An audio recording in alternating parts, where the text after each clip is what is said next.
How's everyone doing? I'll just start by saying I want to thank Jed and the entire York family for their support during this whole process. And a lot of people, Adam Peters, Martin Mayhew, Parag, who just did an excellent job today.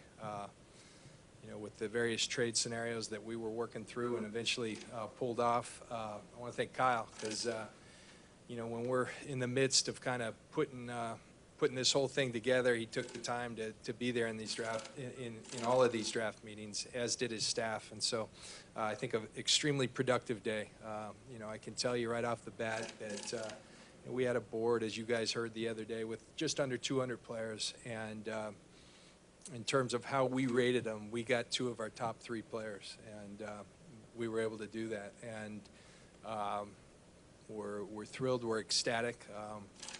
We think these guys have traits that encompass what we want to be about as a football organization. And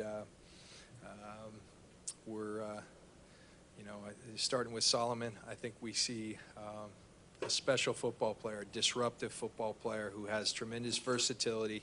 I think he fits in with the current group that we have because he's a little different than the guys we have. And when I think of Solomon, I think of speed and quickness and disruption. And then I know the kid. We were classmates together a couple of years ago when I was taking some summer school trying to finish up, and got to know him a little bit. And he's a special kid. Reuben Foster, I'll just be honest at times. I mean, he's my kind of player. He plays sideline to sideline, and he'll hit anything that moves. And I think that's contagious for teammates and both these guys. It's something Kyle and I believe. Where they're drafted, they're likely going to play, but they're going to have to earn it. They're going to have to come out here and show that they belong on there and on that field, and earn the respect of their teammates and this staff. And but we could not be more happy with the day, and it's just getting started. We come back tomorrow, and we've got a lot of picks, and we're looking forward to improving our team tomorrow. And I'll turn it over to Kyle.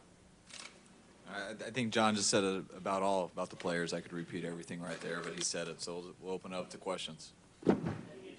Anatomy of the trade, how did that come about? Was that something that had been talked about? Yeah. Specifics with the Bears all the way through? Ryan Pace, their general manager, and I had a conversation probably a week and a half ago, and it was the initial one where Ryan and I, who, I've known Ryan for a little bit through doing Chicago games as a broadcaster and some mutual friends. I'm close with their head coach, John Fox. And, Ryan reached out and just indicated that the reality that we're going to be near each other throughout this entire draft. And, let's obviously we got to look out for our team's best interest, but to the extent that we could help each other out, let's try to do it. And, that was a week and a half ago. Then another call came asking if we had received any other interest. The answer was yes. And, I think it was yesterday, another call, just, talking about a specific scenario. Today, Kyle and I were focused on the players we had, and so we turned it over to Parag and Ryan and I don't know where Parag is. Somebody else from the Bears were working on this thing, and we were fortunate in that there were other teams that were interested, and so it got pretty productive. Kyle and I were talking about it in there. Kudos to the Bears. They saw a player they wanted at a really important position. I'm sure a lot of people are going to give him heat because he's only started 13 games, but he's a guy we frankly liked. And so I give Ryan Pace and John Fox a lot of credit for making a courageous move, and we're thrilled with what we got out of it. Did you have choices to make, other trade offers that you were weighing with the Bears trade offer? We did. Do you know who the Bears were trading up for? Or no. Okay. You can't comment about that. This guy's pretty bright, and he said, I think you could see his offensive bias. I think I'll say it. He said, "That's not for a defensive lineman. That kind of a trade. That's for a quarterback," and he was right. John, how did that dynamic work with Parag? How much specifically had you talked to him with those different trade components? much, you know, leeway did he have Yeah. in that decision? We were all right there together, you know, and you know, it's, you know, I always find it really cool that Bill Walsh, you know, charged Parag at one point with coming up with our own, you know, trade chart, and so he did that, and we used it very well today. Solomon Thomas, clearly the highest graded player on your draft board at the third pick. Were there other players with similar grades at that spot? At the third pick, Yeah. yes, he was. Yeah. At one point, there was chatter online about you guys making a trade with Detroit at pick 21. Was that the case? Were you talking with Detroit, and was Reuben Foster the focus at that point as well? Yeah, I think we called everybody in the league. You know, as a player, we liked, our staff liked, and you know, I'll tell you this too, and I think it's a credit to the other guys we have at that position, and you know, we were 2-14 team, so there's some holes, but inside linebacker we felt pretty good about already, but and Kyle and I got to the point where we felt this is a game-changing player, and I think for that you go with the best player, and that's what we did. How deeply did you get into the study of Trubisky? And in your mind, was he an option at 2? Was he a possibility at 2? Yeah, of course. I mean, they're all. If you believe they're a good player, they're all options, and I do believe Trubisky's gonna be a very good player. And I don't even know if I'm allowed to talk about anyone else now. Now that he's under contract with someone else, whenever that is, but it's true. I don't know the rules. So. But no, I definitely like Trubisky, and I think that was a hell of a pick by Chicago.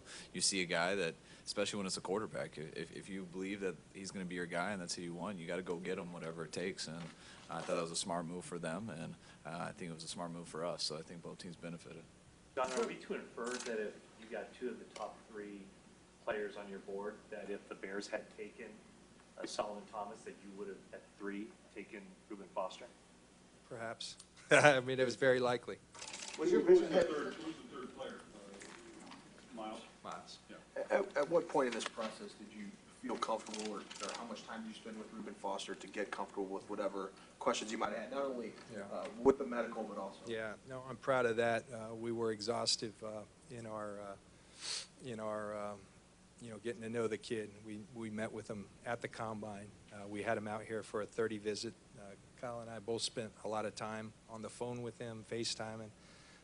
And then, you know, I think when we started to really zero in and get really serious, we sent Keena Turner and Pastor Earl down to Tuscaloosa to meet with Reuben for 2 days, and they had a tremendous visit, and we kept in contact with him.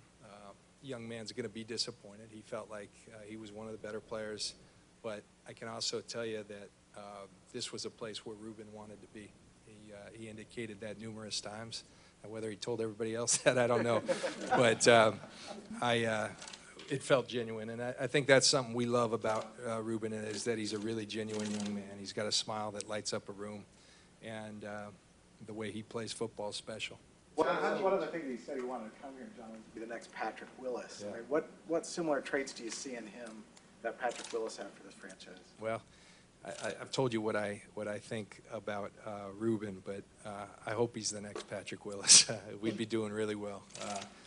You know, Kyle and I were both trying to talk Patrick Willis out of retirement at Winterfest because he still looks so good, you know, and so we would not be doing bad at all if that's, but I think just tremendous athleticism at that position are some of the traits, and then they're not just trying to get people down, they're trying to hit people and hit them hard, and I think those are the characteristics, the similarities that I see. John, what did you find out during the way where you knew you had to get above New Orleans to get to Foster?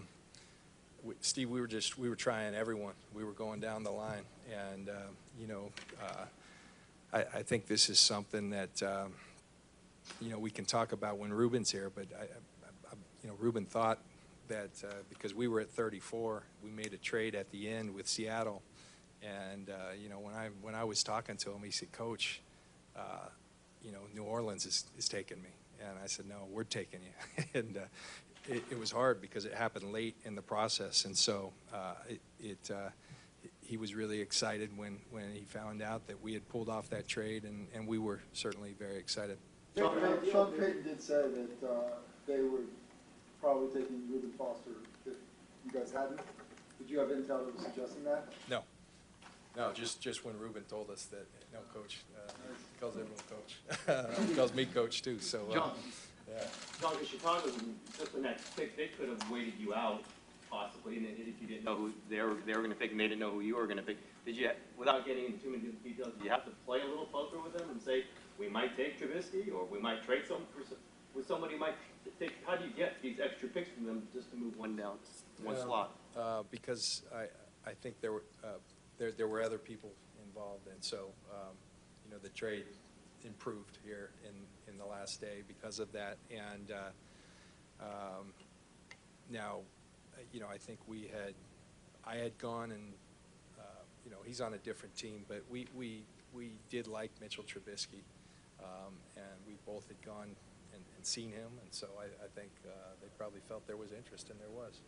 You saw Solomon Thomas pro day. Was there anything that stuck out to you from just that brief visit? Because he said there wasn't much interaction with the 49ers. No, and I don't do, the pro day was easy for me to go to. So, I was going to go to that regardless, and I watched everybody, and I don't put too much into the pro day. And there's a lot of tape to watch. I've seen him play a lot of football, so how he hit those bags didn't mean much to me. We were able to go out to dinner with him a week ago, and that was good to get to know the person a little bit, but there wasn't too much concerns about him as a person also. I think he's as good of a person and off the chart in that category as you could find. When we went into this draft, I felt like we wanted to get whoever we thought were the best players available at the time, but I thought it was also a huge goal of ours to add some more picks. We definitely don't think we're just one or two players away. We want to add a nucleus of people, and to be able to go through this draft and in the first day actually add some picks, which was a huge goal of ours, and to get two players of the caliber that we did was very exciting. So. Expected to play kind of the Michael Bennett role for you guys. Where do you see him fitting in? Is that correct? And where do you see Reuben Foster fitting in? There's 4 defensive linemen, and what's intriguing about Solomon, he has the ability to play all 4 of them. So I think that's what makes him so neat. That's why I think John says he's a little bit different than some of the guys we have, because you can move him around. He has the quickness and speed to play on the outside. He has enough size to play on the inside, so you don't want to put him in one spot. The Michael Bennett role, it's more of a 4-eye position, which is getting into too much detail, but it's that's what we like about him. We don't think he has to be one specific role. Obviously, he is a defensive lineman, but there's 4 spots he can play at, and I think that's going to depend on down and distance, whether we're expecting run, whether we're expecting pass, and the type of personnel we're going against. Safe to say Reuben Foster is not your choir boy, and you need kind of someone with a personality in that locker room. You're trying to piece together different puzzles, and he might be a guy to rattle the cage in there a little bit. I don't think we weren't looking necessarily for a guy to rattle the cage. We were looking for the best football players, and I think when it starts with, if you're talking about Reuben, what made me fall in love with Reuben the most is Alabama's got a lot of good players, and I had to watch a lot of Alabama, and there's a lot of really good guys there. But no matter who I was studying and watching, number 10 was flying around, passing everybody up, and so no matter who I studied, I had a hard time not watching number 10, which was Reuben. So the way he plays and the way he hits, the way he runs, that's why you want him on your team. Why was he, you seem to indicate he was your 3rd guy on your board. Why, I understand you can't speak for the other teams. Why do you think he was still there at 31? I don't know what other people's issues, were with him. I think some things, there's the issue at the combine. We talked with Reuben about that. He apologized for it. Admitted that it was a mistake. I think a lot of young people make mistakes. And I would anticipate people, maybe questioning, some of his character. But I would tell you his character, what drew us to him. When you start talking football with this young man, he lights up a room, and he's a good kid. I believe in the kid, and I think it's going to be he'll be a great player for this organization for a long time. John, a couple more, please. The red flag with Foster, were you surprised that he fell as far as he did? And what was going through your mind when it hit 24, 25, 26? I think you prepare for all scenarios, and we felt like there might be a little bit of a slide. I did not anticipate it being that drastic, and nor did he. I think it was a long day for him. It sure, sounded like he had a long day, which you can imagine.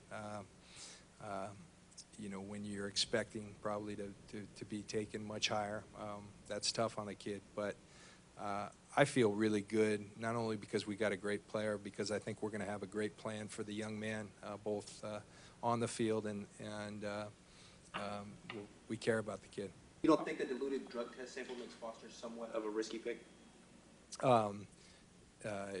Maybe in some people's minds, and we spoke with Reuben about that and felt comfortable about where, that situation as well. Last one, guys. How far down did he start looking before you started making calls to teams about that spot? Do you remember? Early teens, I think it was, early teens in there. And, we have to go recount it, but I'm not sure if we didn't call everybody who was picking, so, yeah. Where'd you go out to eat this film? What's it called? Sundance, yeah. Palo Alto. Palo Alto, yeah. All right, thanks, gentlemen. Thank you. All right, guys. Thank you. Folks, for being patient.